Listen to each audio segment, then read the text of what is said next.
Hey guys, so following up from the video that I did the other day on king and pawn endgames, which has gone down well, I thought it might be fun to do another video on pawn endgame puzzles.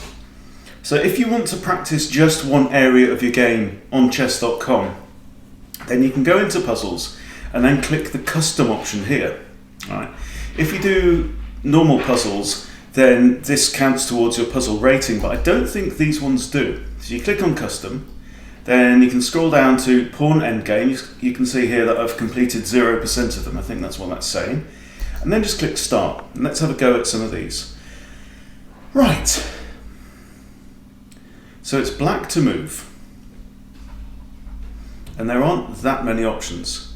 So if I capture the knight, I mean capturing the knight seems like the natural move. I capture the knight, then the king comes in here, and then he's going to be guiding 1, 2, 3, all these squares, right? So then the only moves that I've got from there would be to advance the pawn, in which case it gets taken, or to move backwards, in which case the king comes in here and eats my pawn. So I think that capturing the knight might be a mistake in this situation.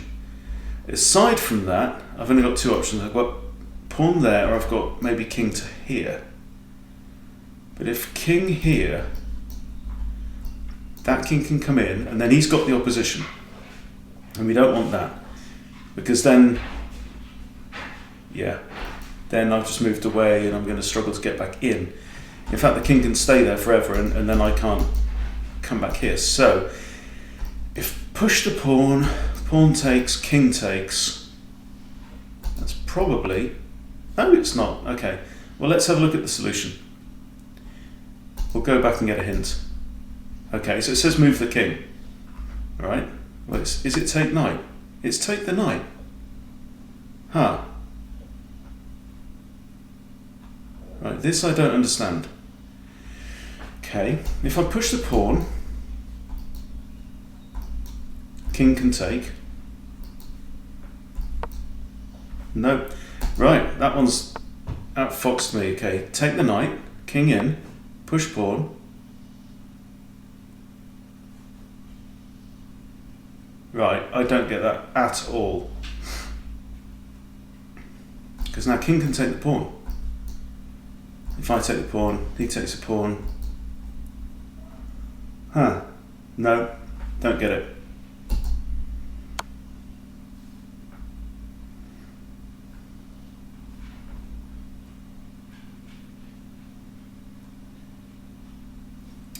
Okay, in this situation, the two obvious moves are king f5 or king d4. Obviously I'm in check now, so I have to move. If king here, his king can't come in because I'm covering both of these two squares. So the only real issue is going to be that pawn coming in. I take. So if I go there, king goes there, then what am I going to do? If king here, he advances the pawn, I simply capture. Okay. And now, I guess I come in again. And now I win this pawn. Okay. So now I can, so it's going to be 1, 2, 3, 4, 5, 6 steps to promote. And he can't even come in there because I can capture. He can't come in there because I can capture. Okay. So it comes really down to logic and counting very often in the endgame. Right, so now if there were none of these other pawns on the board, king g6 would actually be stalemate because all of those squares would be out. However, black does have two moves. This is a very interesting situation. So I'm tempted to come after this pawn here. So I'm thinking that has to be the first move. Okay, well that's the solution. So I guess if he moves any of these pawns I can capture and I'm away. If he moves this one, I capture, he takes, I take, and we're away. Okay, pretty simple. Black to move.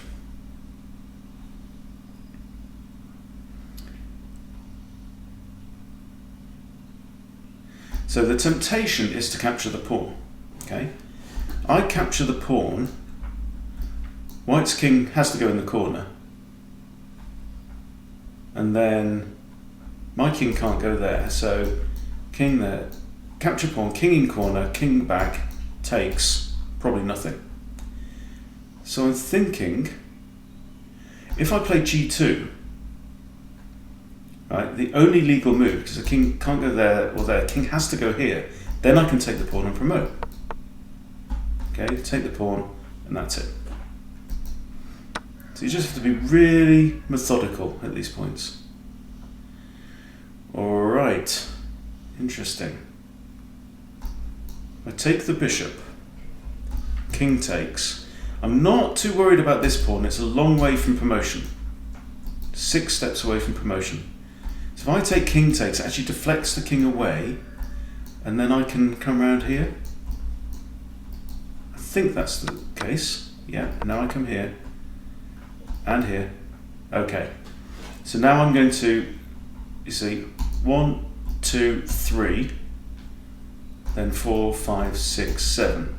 Okay, to promotion, and he's got 1, 2, 3, 4, 5, 6, 7, 8. That's the difference. Now white to move.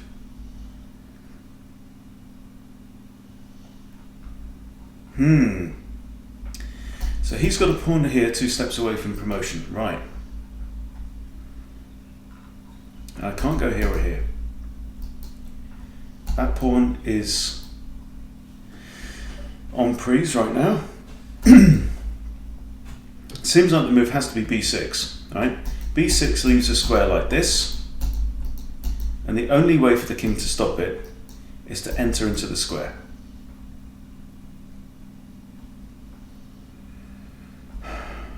Then I push again, king comes here. Then I push again, get a queen, king comes here. So this pawn is off the board and the king is on b8.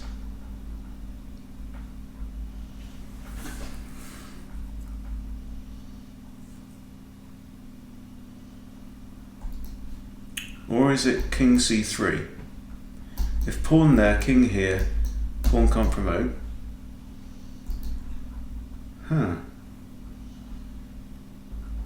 I don't think the king can capture that pawn, because then I go here and he can't get into the square. So I don't have to worry about the king capturing this pawn at all. I think king c3 might be the move. I want to wait for the king to capture there first. King c3, but I'm not even sure where I could go here. What's the right way?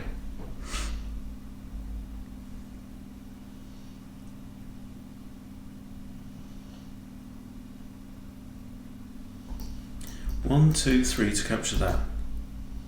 See, it seems a bit pointless coming here when he can just do that and I have to come back anyway. See, by the same token, I can't capture that pawn because then this guy promotes. So I'm thinking that must be the way. No, it's not the way. Hint, move the pawn. Okay. Takes.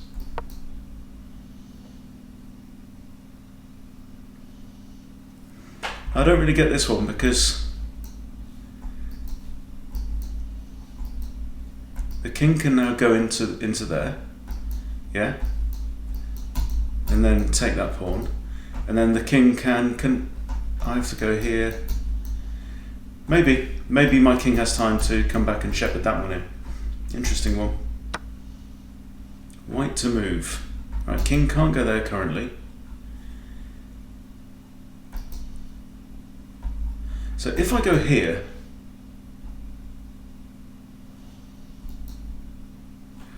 that would be where I'm thinking it's c5. And the reason is I want to take away this option of like an in-between move for black. If I play that, so what I want to do is like king here. Okay, his king can't go there, but he can now go here.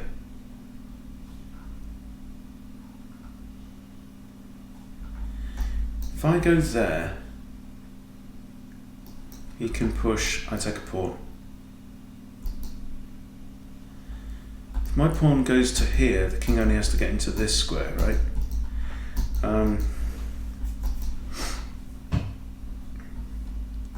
If I push, the king's just going to come after my pawn. It's going to go here. I push again, takes. I come here. Sticky. I go here. If he comes back to defend. I take. And now this is a kind of a Zugzwang moment where I can't take the pawn. I also can't go here or here. So all I can do is move away from the pawn. But black kind of has the same problem, right? Black can't go there or there. They're both covered. So the only other ways he can move is away from the defense of this pawn. But fortunately, this is what we spotted earlier on. I have this move, right? And now it's black's turn. It's like no one wanted to move, but the first one who had to move would let the opponent in. Okay. Now white to move. So these guys are all blocked off. They're all deadlocked. Black, if I go here, that would normally be stalemate if there was nothing else on the board, but he has this. Okay, so I go there. Now I can capture that pawn. Right. Next one. Black to move. I'm in check. I have a spare pawn move. White does not. Okay, so if I go here, let's see the squares where white's king can go right now. I can't go there, there, or there. Okay, so if I go here, he can't go there either. So he has to retreat backwards, and then I can get into his territory. Now I can come in. Yeah. Now he's moved into opposition, but again, it's a Zugzwang situation where he doesn't want to move. Because if he moves there, I come after this pawn, right? If he moves there, I come after this pawn. So he doesn't want to move, but now I can play this, and now I can come after that pawn. Okay. White to move.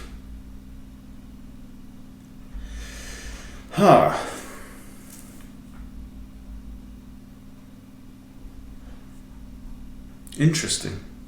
So obviously black wants to come here on his first move and then capture my pawn.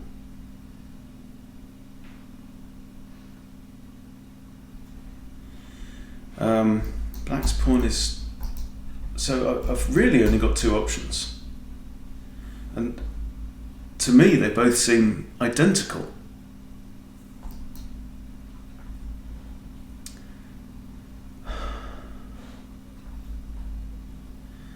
Okay, he can't go there.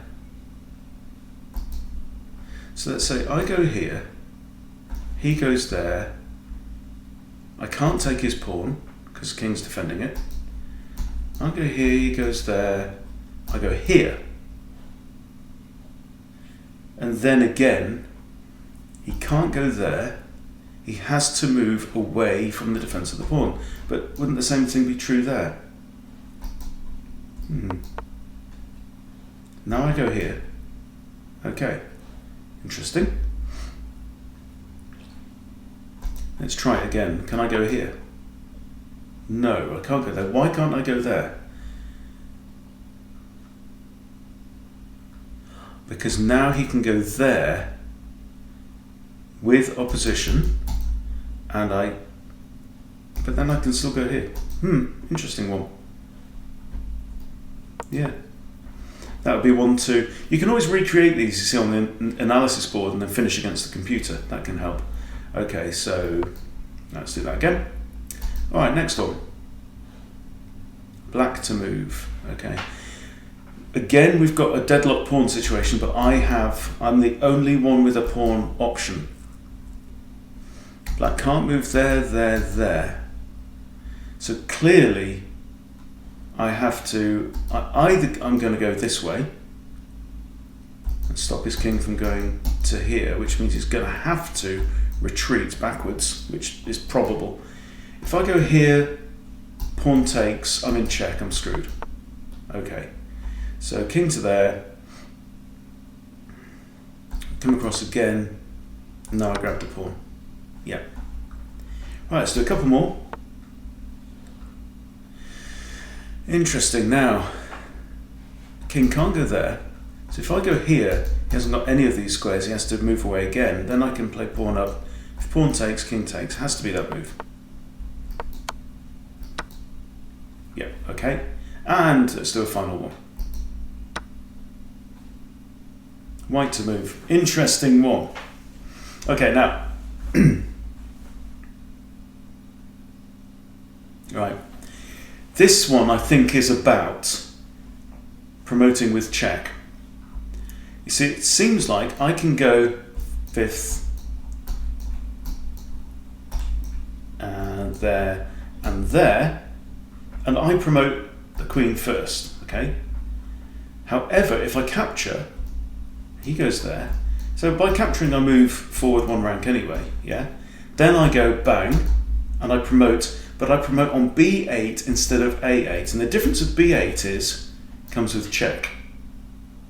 Okay? And then, black doesn't have the time. Okay, now he has to move his king, right? Now he doesn't have the time to promote. His pawn would be stuck there, and I can play around with the queen and sweep it up. Okay, so there you go. A few just quick and interesting endgame ideas. You can see how I approach these, how I think them through, and a couple that had me scratching my head, particularly that first one. But what I would definitely recommend that you go onto this and have a go at these yourself. Let's see how we've done pawn endgame. I'm going to refresh the screen. And pawn endgame. Okay, it still says 0%. That's interesting. So also what you can do here is you can set your rating range. So I had that set from 0 to 1,000, for example, but you could set it to whatever you want. And I think that you get to do this. Okay, rated attempts 712. Interesting. But yeah, I tried this yesterday. It didn't seem to affect my rating, which was interesting. So maybe actually what this is when you come into custom, maybe it's just practice. You're just practicing. If you actually want to do it, you go into puzzles properly. Okay? Oh, right, let's do one more puzzle then, seeing as I've clicked on it. Okay, well, there seems to be a fork here on king and rook. And now what? So what, two pieces under attack? So this is now a kind of a desperado situation. I can't... I mean, I guess I could grab a pawn and attack the rook and then pawn takes knight, right? Or I can grab a pawn. If he takes my knight, I get another pawn. Or is there something with this bishop? I take there, bishop takes. No, not particularly.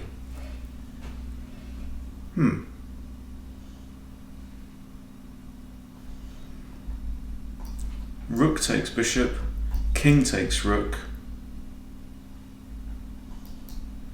Nothing there either, there's no particular check. So what's the solution? Bishop takes pawn with check. King takes knight. No, let's try it again.